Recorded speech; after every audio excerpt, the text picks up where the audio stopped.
one of the world's great rivers, flows from the heart of Africa. It cuts through the largest rainforest outside the Amazon, with wildlife found nowhere else on Earth. It's amazing. The Democratic Republic of the Congo is a vast, beautiful but tormented place. Ntango elitakala bankoko bakiso balena mpasi le beloko mpimbo mbebeta. This country is rich, but its people are among the world's poorest.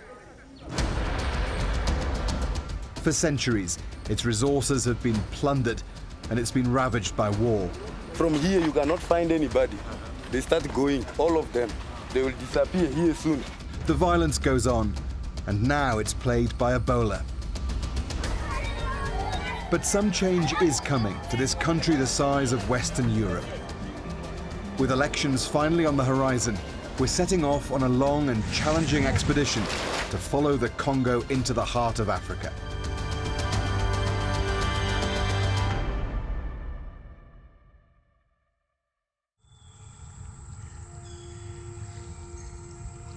From the Atlantic Ocean to the heart of the continent, the Congo has always been a place of fear and mystery. The mouth of the river is lined with ancient mangrove swamps. It's an eerie and mysterious start to an epic adventure.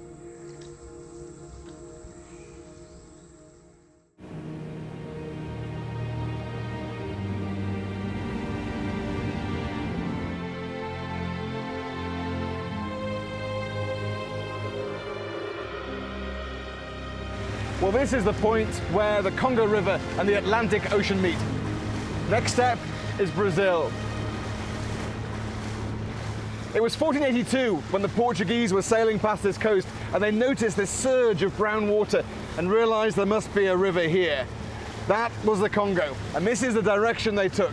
For 3,000 miles, we're going to take you up this great river to try and understand its history, its riches, its poverty, and its future. From the Atlantic Ocean, we'll follow the river to its furthest reaches, navigating round its powerful rapids and through its chaotic capital city, Kinshasa, as it arcs up north and then south, twice crossing the equator. We'll visit its war-torn east, venture into Ebola territory, meet rare gorillas, and find out just how rich this country could be.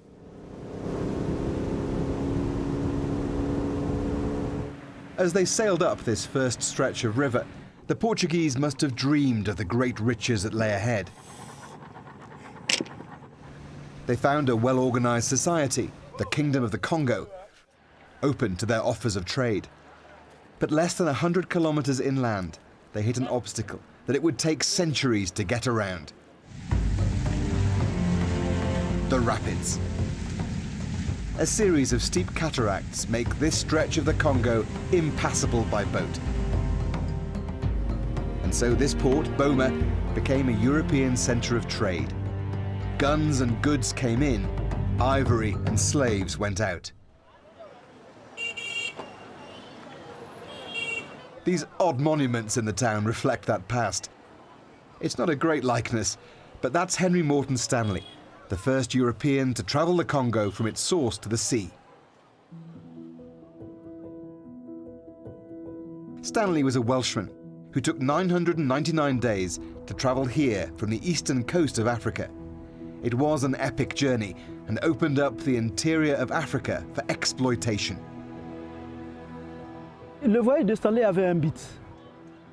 Le but, comme je vous ai dit, pour le roi Léopold II, c'était à découvrir le Congo parce que quand il avait traversé le pays, qu'il est allé dire aux Anglais, comme je vous ai dit, que j'ai découvert une partie de la terre qui a trop de richesses, mais ce n'est pas colonisé. Si les Anglais avaient accepté, les Anglais, nous, on allait être colonisés par les Anglais. Mais après tout, on lui a demandé d'aller voir le roi Léopold II qui avait des possibilités, et celui-là s'est intéressé du Congo. The Belgian king was looking for his own colony. The men met, and the Congo Free State was born. Boma was its capital. This was once the Governor-General's residence, but it's not a time in history that's remembered fondly.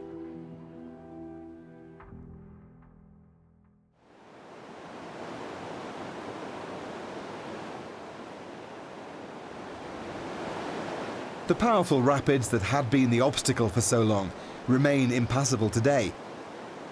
But they've also provided great opportunity for hydroelectric power. There are few places on the planet where rivers run as fast and as hard as the Congo does here as it approaches the sea. A hydroelectric power station built here could provide electricity for the whole of Africa. It would produce twice as much power as any other hydro plant on Earth. That is how rich the Congo could be if the resources were put to good use. They built 2 small power stations decades ago here at Inga, but there's always been a much more ambitious plan for a grand Inga dam to be built across this whole valley. A deal has recently been signed to make that happen. Ce projet va permettre l'essor économique de toute l'Afrique. Parce que pour le moment, ce que l'Afrique a besoin, une source qui est sûre, une source qui est fiable. Parce que l'énergie hydroélectrique, c'est une énergie propre et renouvelable. Et nous l'avons sur le site d'Inga en permanence et en quantité. But promises have been made before, and nothing has happened. The story of the Congo is often the story of lost or squandered opportunity.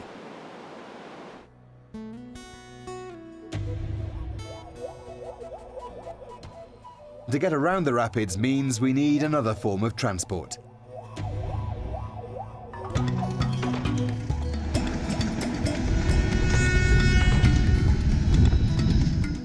The railway was built under the orders of Henry Morton Stanley in the 1890s to replace a long and arduous trek.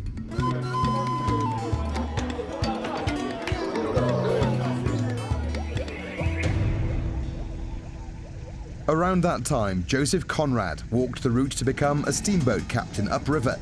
His diary became The Heart of Darkness, a novel whose title created a stereotype that still haunts the DRC today.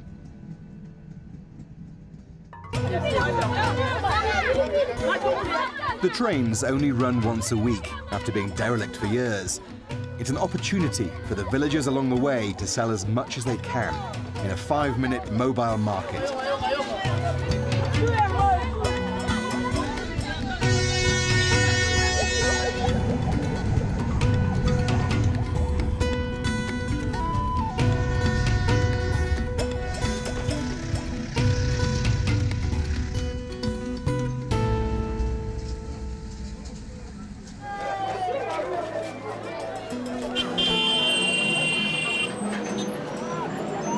Kinshasa, the Democratic Republic of the Congo's crazy, chaotic capital.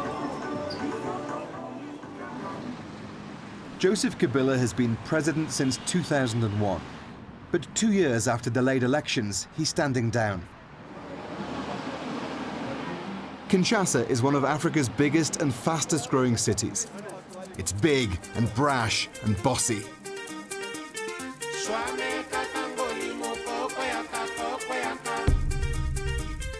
There's a strange but colourful subculture that's grown out of Kinshasa and across Africa.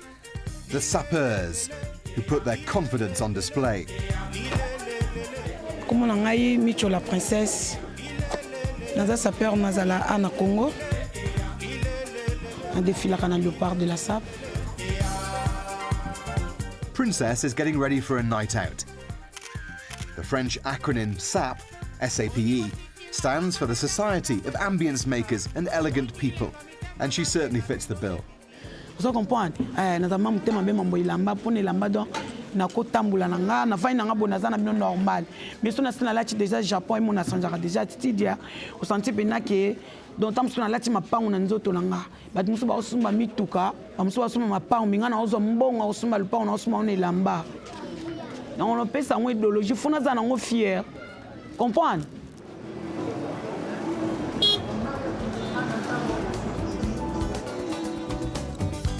SAP goes back to the 1920s, but it was the 60s, after independence, when it came into its own.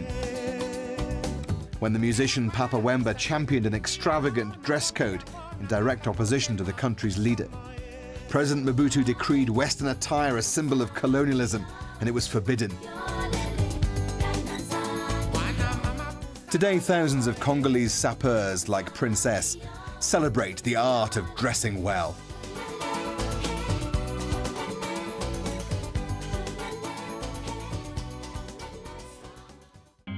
From here in Kinshasa, the rapids end and boats can travel the river again.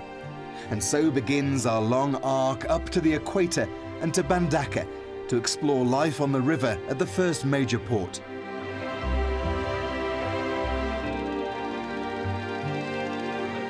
In a vast country with so few roads, this is the Congo superhighway.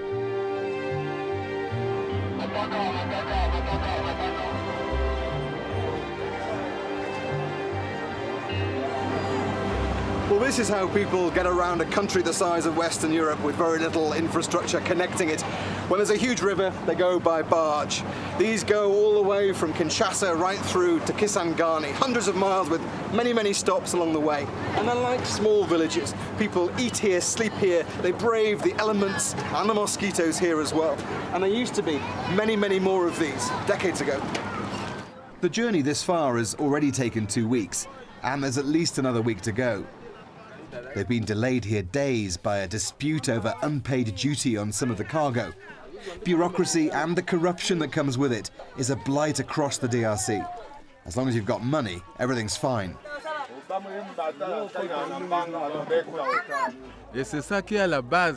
This man's a big fan of traveling by barge. Just like a big family, he says. But as a retired soldier, he's in no rush. Karine Linguli just wants the journey to end.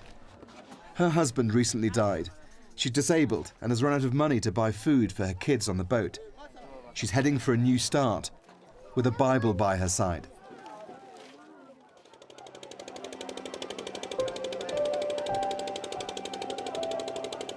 During the Belgian colonial times, this river really was a highway.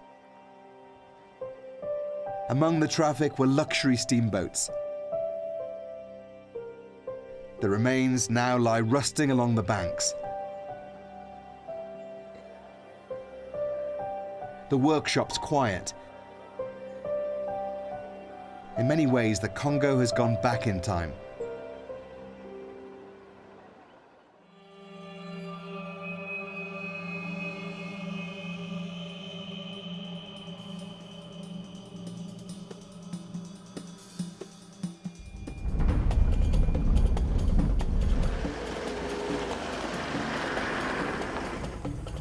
It takes just 4 or 5 hours driving through the forest to meet people living a very traditional way of life.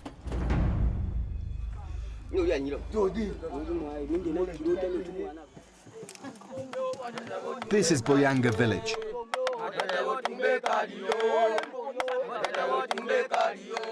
This pygmy ritual is to wish them good fortune, hunting in the forest. And we are going with them.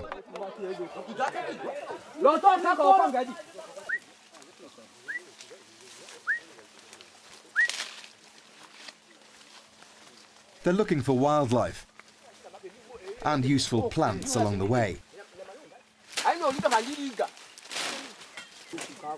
They block animal holes and use smoke to force them out.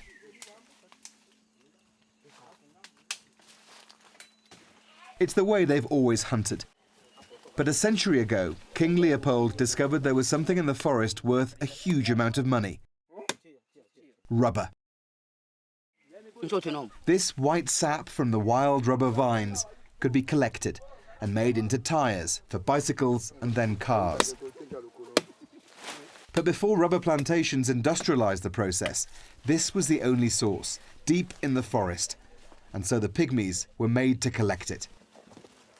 Ntango elitakala bankoko bakiso balena mpasi le beloko mpimbo mbebeta nkakanga donc mbloka nkomo epenyanya bon tofo le zéro tofo sale mpe rien to yala nko mpimpita bekpa bi tofo ate bekpa yan ko bimpita déjà il y a le penyanya nkomo jamais. Le couteau caille, donc au coup si tu allais prison, mais quand même du au volé, donc aucun n'a pas au coup seconde au coup soit même l'anjo. The feared whip was called a chikot and made from dried hippo hide. But an even more brutal punishment was common. Some of those who didn't collect enough rubber had their hands cut off. Up to 10 million people died under the regime of King Leopold II. And early photographs of atrocities led to the world's first international human rights campaign. It hastened the end of King Leopold's rule, but his personal colony, which had made him rich, was handed over to Belgium in 1908, only for exploitation and brutality to continue. It was the Belgian Congo until 1960, even though there was little free about it for the Congolese. With independence came retribution and a great white flight from the country. Many Belgians left. The Congolese were handed a place rich with natural resources, but without the knowledge and training to use them. Such was the colonial style that few people were qualified doctors, academics, or tested leaders. The country was cast adrift.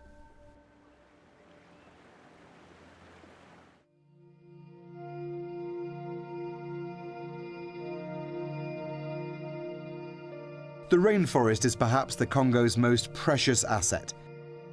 The largest outside the Amazon and a valuable sink for the carbon dioxide that's warming our planet. But demand for charcoal means it's going up in smoke. A solution to that is being explored in a nature reserve on a remote bank of the Congo River.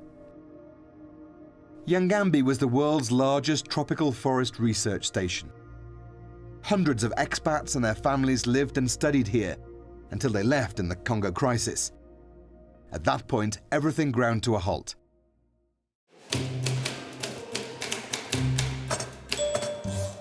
Yangambi is home to a remarkable collection of plants going back nearly a century. The Congolese workers stayed on without pay and protected the precious archives. Today, they're being restored. On coupe une portion de l'arbre au niveau de la forêt et on l'amène d'abord au niveau du chauffage. Et donc, ça quitte le chauffage, on monte donc sur une farde comme ça. There are more than 150,000 samples in the herbarium, which is being restored and rejuvenated, as it still has scientific value today for climate change research.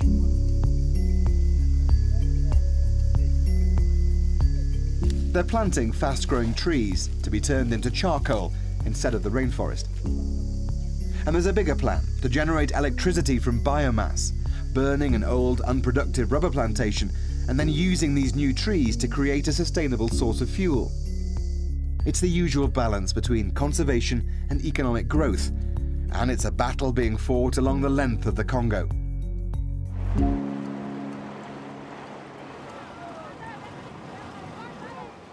So when the river pilot Joseph Conrad travelled this stretch of the Congo a century ago, one of his biggest worries was stranding his steamship on a sandbank. Ah, the lessons of history. We get the chance to stand in the middle of the Congo River. We got stuck. We just keep going into different sandbanks. We've all managed to get it going again, so we're back in business. History has a habit of repeating itself in the Congo. We're taking a detour to another place, from another era, but equally trapped in time. From the port at Bandaka, we're following a tributary up to the very northern edge of the DRC, to Badalite, a small town that's played a large part in the country's history.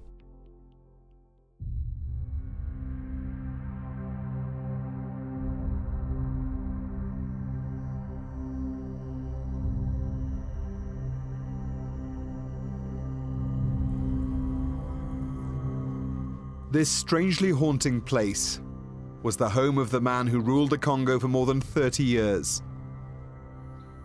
A dictator who renamed the country Zaire, President Mobutu Sese Seko. Welcome to what's left of his jungle palace. In its day, this was the height of opulence. It's painful for me to come here. How the people destroy this palace in shock to me. Chief Asambia Kopwata Fifi is one of his daughters. Was it like? Very, very beautiful. At the entrance, in your left, on the road, there were one Picasso's painting. The main rituals. After independence, Mobutu became the army chief of staff. He arrested Patrice Lumumba, the country's first prime minister, who had turned to the Soviet Union after being shunned by the West. With the Cold War backing of Belgium and the CIA, Mobutu handed Lumumba to the rebels to be killed. His body was cut up and dissolved in acid. He is normally reclusive and camera-shy. It builds his mystique. The scale and pomp of this highly visible ceremony are designed to bolster his fast diminishing authority. It is also an unwitting acknowledgement that he knows he's in trouble. Mobutu transformed himself into a classic African dictator after becoming president in a 1965 coup. Political opponents and rivals were killed or tortured. His regime was totalitarian and corrupt. He got rich while the country got poor. What was he like as a person? A generous person. I tell you the truth, it's not only because it's my family, no. He liked all the children. He liked his family. He's been alleged to have been a terrible president, brutal. Oh, brutal? I don't think so. If you are brutal, you have to start it with your family. He never bites one of China, no, never. But it all came crashing down in 1997. An invasion and a coup forced Mobutu out, and he died in exile. It's when the looting here began, and when time stopped in Badalite.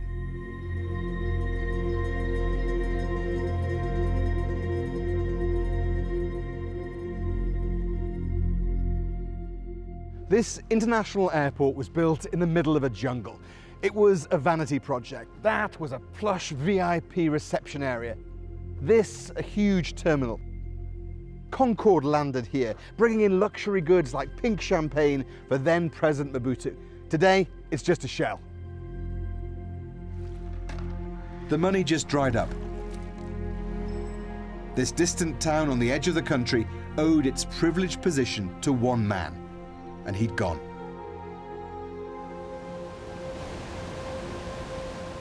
A while ago, the town's hydroelectric power station broke down. It takes 3 months for generator fuel to come upriver from Kinshasa, and then another 10 days or so for a tanker to negotiate a flood-damaged dirt road. The lights are off in Badalite.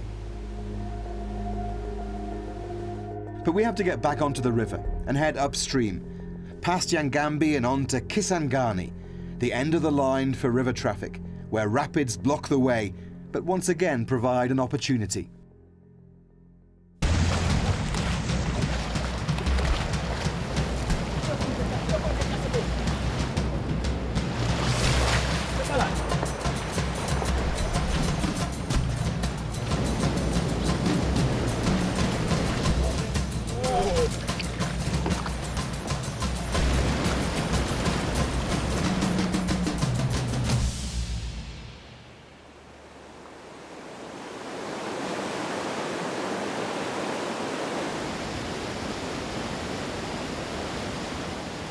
The Wagania fishermen use the white water to help them with their catch. From an early age, they learn how to use the deadly currents to check their nets, secure their ropes, and survive the raging rapids.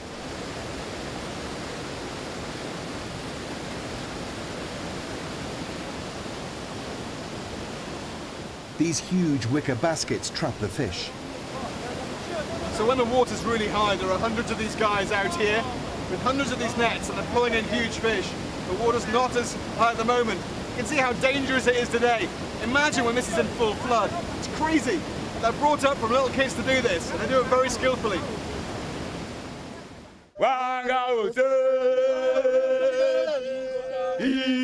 Every young boy has to go through the ritual of learning to swim, of understanding the twists and turns of the current.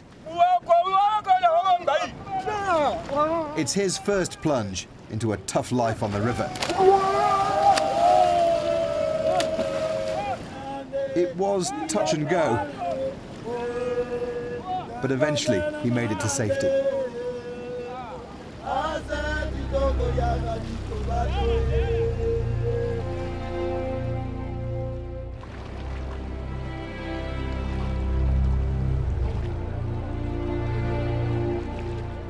From here, the main river channel turns south, but we are going to keep going. The worst affected part of the country is the east, far from the capital and close to neighbouring Rwanda and Uganda, and their designs on the mineral wealth this side of the Congo. And we're starting in Goma before heading even further into trouble.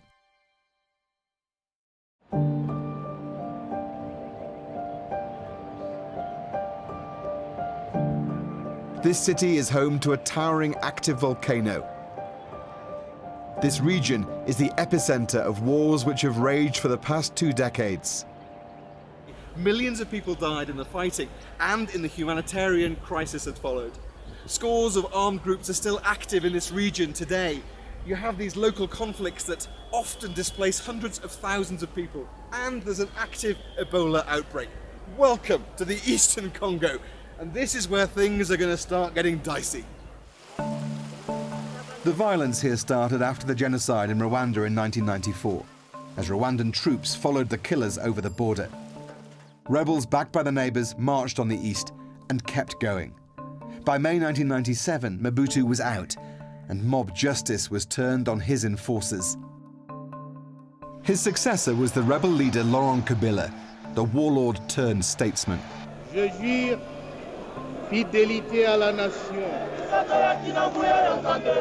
But just a year later, rebel soldiers supported by Rwanda and Uganda launched a rebellion against Kabila.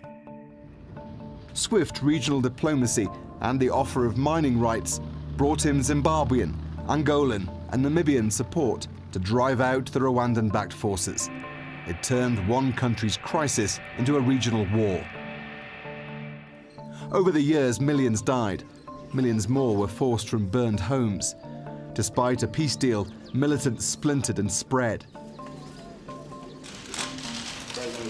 After his father's assassination in 2001, Joseph Kabila took over as president. The violence continues today.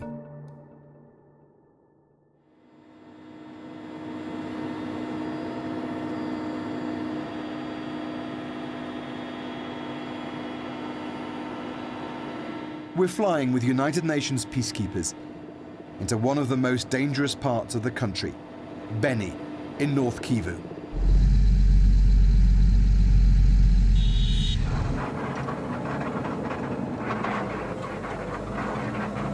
You're on patrol with us, with the United Nations forces here, going out into quite a dangerous area. There's Ebola nearby, and also there is a very strong militant group here that in the last few days has killed probably dozens of civilians.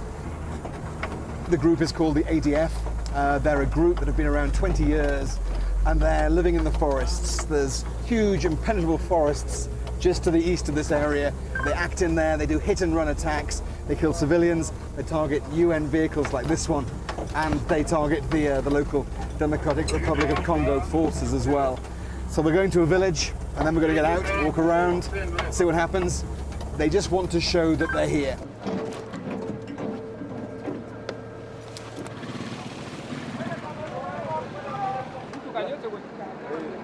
First of all, the UN Malawian troops chat to the locals, just to get an idea of what's going on, if it's dangerous or not, and to show their presence in the area. From here, you cannot find anybody. They start going, all of them. They will disappear here soon. So we're just meeting one of the community leaders here, but the translators just said that basically there's nobody from here on in further up to this side because of the militants that are in the area. It's also weird because the kids around here normally would go hi there and shake hands. Can't touch anybody. We've been given very strict instructions. Don't touch anybody because of the risk of Ebola in this area. The UN isn't popular here. People are suspicious of soldiers, particularly from Western countries. They are wondering, how can the enemy cross all of this bush and reach the town and start killing people just there at the town? So for them, they are feeling bad because they have suffered a lot. It's best not to hang around too long. After a short patrol around the town, it was straight back to base. It's hard to get much done when safety is such an issue, and they're only on the ground for a short period of time. The UN funding has been cut, and they're taking a new approach to getting forces with tougher rules of engagement out to the most dangerous places. It's a difficult balance for the commander. We have only two ways to really protect the civilian population here. Is to be able to deploy preventively, to arrive in the villages, the area on the civilians are, before the armed groups, is one. And the second one is to go after the armed groups which are imposing threats to this civilian population. The spokesman for the government says it wants the UN out by 2020, the whole UN. What would happen if you left? I believe that UN is making the difference here, because the state is not present in many areas of this country. There are remote areas here where we don't see the presence of the state. So if we left the area, I believe that the situation, based on the current environment, the situation could worsen very quickly. The situation here is already worsening, with increased attacks and the spread of Ebola across this part of the country. Much of the eastern Congo is in a state of conflict and instability. Historical tensions across this whole region often spark terrible violence, as happened in Kalemi, our next stop, down on the shores of Lake Tanganyika.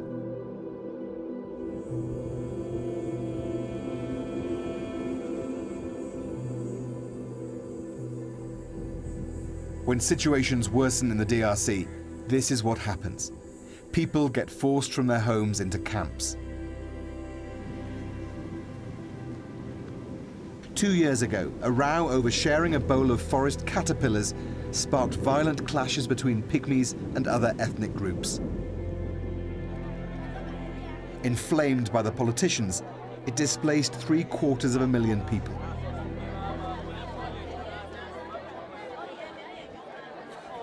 Ngande lubetwa yauna. Ngande lubetwa yauna. Mangaza moke. Mangaza moke. They're queuing up to make sure they're on the list for cash payments due to be given by the UN the following week. Aid workers check names to make sure they don't get too little or too much of what they're entitled to. Olombwe sikuzani.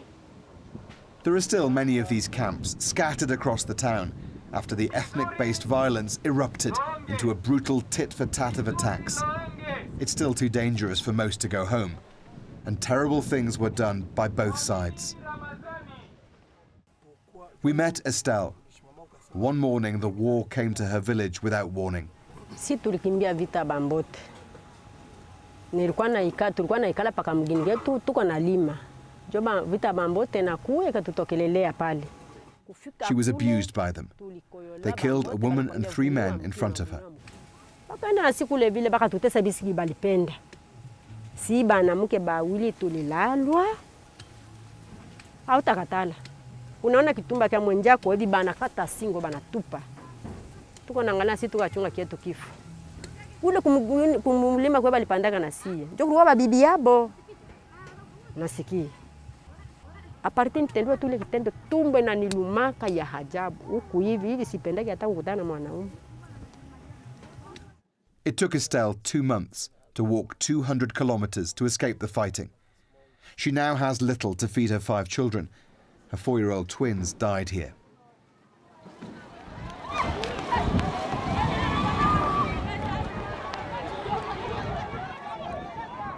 These hillsides are dry and exposed. The wind can whip up a small fire in no time, and there's little water to spare. It's not surprising people panic. A nearby camp was recently burnt to the ground. Life is tense and desperate. Everyone's on edge, just about surviving. But the slightest thing can spark a fight.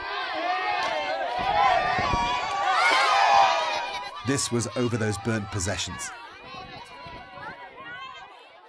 Across this country, there are 14 million people who need aid just to stay alive. 5 million people have been driven from their homes by fighting. We could have gone to so many places, but we've come here where hundreds of thousands of people have been forced from their villages to live in these kinds of camps or in local communities. They've been attacked and targeted in an ethnic fight, treated brutally and sadistically. There are scores of armed groups across this country. It's usually about strong men wanting more power, but it's also about a government that doesn't have control in these places. That has always been the story of the Congo. It was built that way. Violence and suffering is burnt into its DNA. So much so that it's sometimes hard to see beyond. But in a young, vibrant and beautiful country, there is hope. Travelling towards the furthest reaches of the river, we're going to explore the rich mining regions of Katanga. But first, we're going back into the forest in search of something truly unique in Kahuzi-Biega National Park. It's home to a critically endangered species, the eastern lowland gorillas.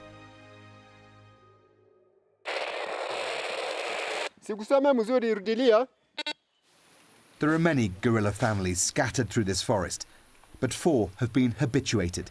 They're not afraid of humans and don't attack. They are who we're looking for.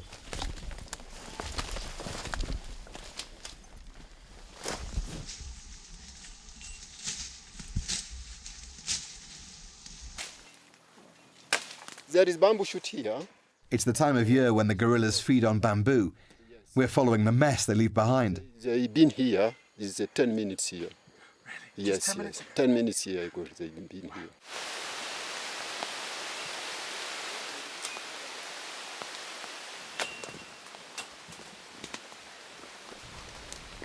Well, we spend probably a couple of hours now in the jungle, cutting through, following places where they've been eating the bamboo shoots. We think we're getting close. A couple of times we've heard them, but the guys are still trying to pick up the trail now.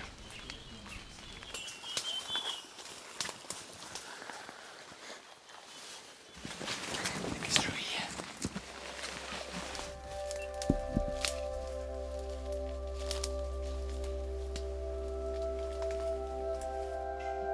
After 3 hours, we got our first glimpse just a few meters ahead.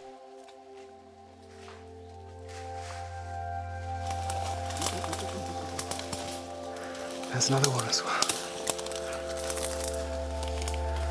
That's the silverback.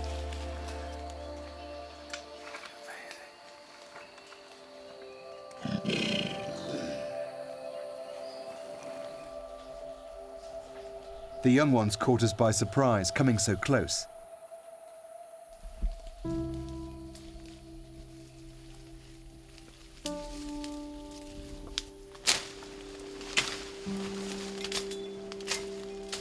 The masks we're wearing protect the gorillas from our germs.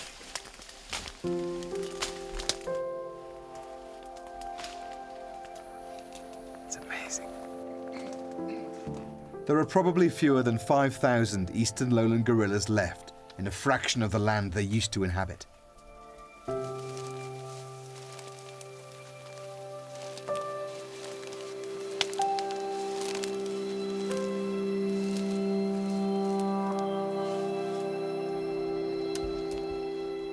Being comfortable with humans allows visitors to come, to help pay for the conservation, but it's risky for them, with poachers and militant groups in the area. The first danger for gorilla is just the man. But in the jungle, is no dangerous in the jungle because they're feeding leaves, they're feeding fruit, they're feeding bamboo. No dangerous for our gorilla here in Kahuzi-Biega National Park. And after the war in here in Congo, those gorilla family, the number is increasing for our gorilla, and it's very important. It's a truly magical and unique experience. But again, there's that struggle between preserving nature and using the country's resources for economic growth when people are so poor.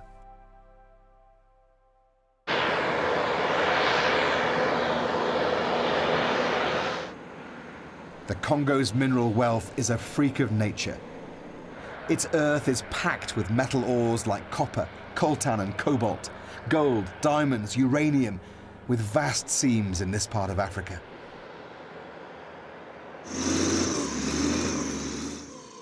The colonizers extracted and exploited.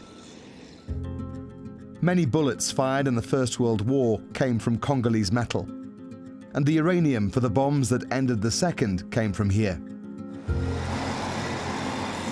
Copper was the key commodity, but what was once thrown away as a byproduct of that process has become its most valuable asset, cobalt. Cobalt was worth nothing until it became a key ingredient in electric car batteries. 60% of the world's supply is found in this part of the Congo. Once the ore has been broken up, it's a chemical refining process. Sulfuric acid in these huge vats leaches out different metals. It burns your nose and throat. Electrolysis transforms the liquid into sheets of copper, as the cobalt heads elsewhere to be dried and packed. So this is the final product. This is 35% cobalt. It will be refined further, but this is what they export from here. You can see the green color. This is basically what goes into your electric car battery. Stops it from catching fire. This has doubled in price in the last couple of years. That's how much in demand it is. Wealth like this should transform a country, but the exploitation continues by big businesses and for personal gain. We have a lot of resources, and these resources have been our malediction. But at the same moment, these resources, if we can really manage them very well and stop people to be there just to loot without transforming, at least partially here, we can make it. Is it corruption that's eaten away at the wealth of this country? Yes, corruption is one of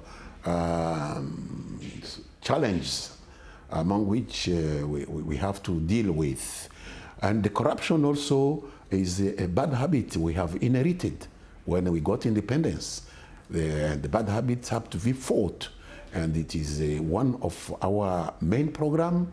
We can't say that we have won, but still we are trying really to finish it, because we can't maintain being a very rich country with a very poor people. This can't be accepted at all. As the country votes in long-delayed elections, the hope for change and an end to corruption are on the ballot.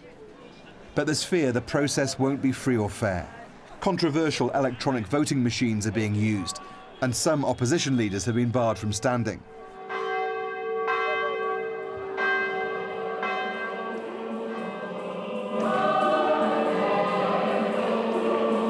For a long time now, a strong voice of opposition has come from the pews of the Catholic Church, as peaceful protests have been met with violence.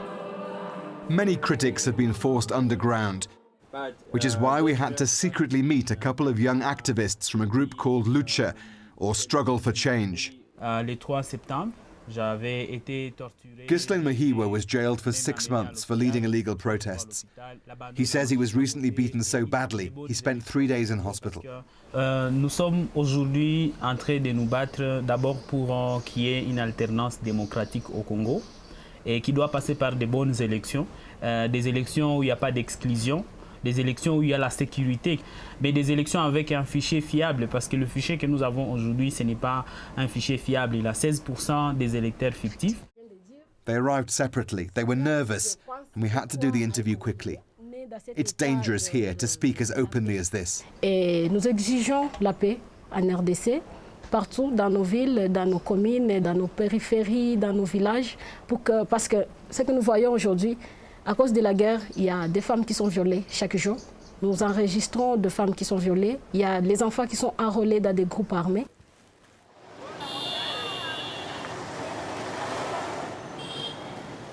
With Joseph Kabila not taking part, there is going to be a change in leadership.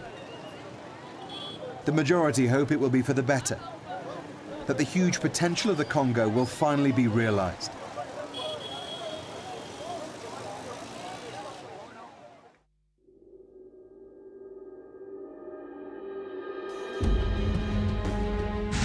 This journey up the Congo River has shown us just how beautiful and how huge a country this is.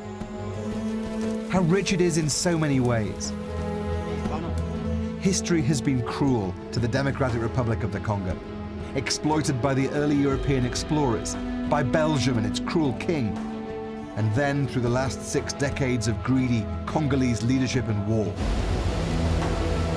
But its river could power Africa. Its minerals could lift the nation from poverty. Its young people could transform it into the glittering, beating heart of Africa, rather than that of its dark and stereotypical image. If you'd like to take an even more immersive journey up the Congo River in virtual reality, visit bbc.com/virtual reality to find out how.